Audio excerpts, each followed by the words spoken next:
આજથી પત્રકાર એકતા પરિષદના ઇતિહાસમાં એક નવા આયામની શરૂઆત થઈ છે। ભાવનગર ખાતે યોજાયેલ ત્રીજા પત્રકાર અધિવેશનને ચોમેરથી ભારે સફળતા મળી છે।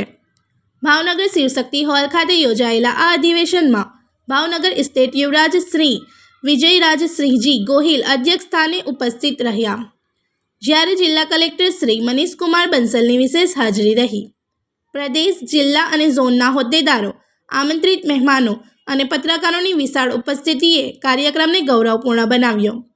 આ અધિવેશનમાં પ્રદેશ અધ્યક્ષ શ્રી લાભુભાઈ કાતરોડિયાએ એક મહત્વપૂર્ણ જાહેરાત કરી, જે અંતર્ગત આગામી એક વર્ષમાં ગુજરાતના 34 જિલ્લાના તમામ પત્રકારોને 10 લાખ રૂપિયાનું વીમા કવચ પૂરું પાડવાનો સંકલ્પ લેવાયો છે।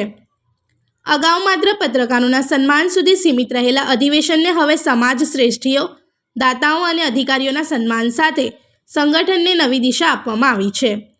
આગામી વર્ષનું પત્રકાર અધિવેશન ભાવનગરના ઐતિહાસિક નીલમબાગ પેલેસ ખાતે યોજાશે, જેની યજમાન પદની જાહેરાત થતાં પત્રકારોમાં ખુશીનો માહોલ જોવા મળ્યો।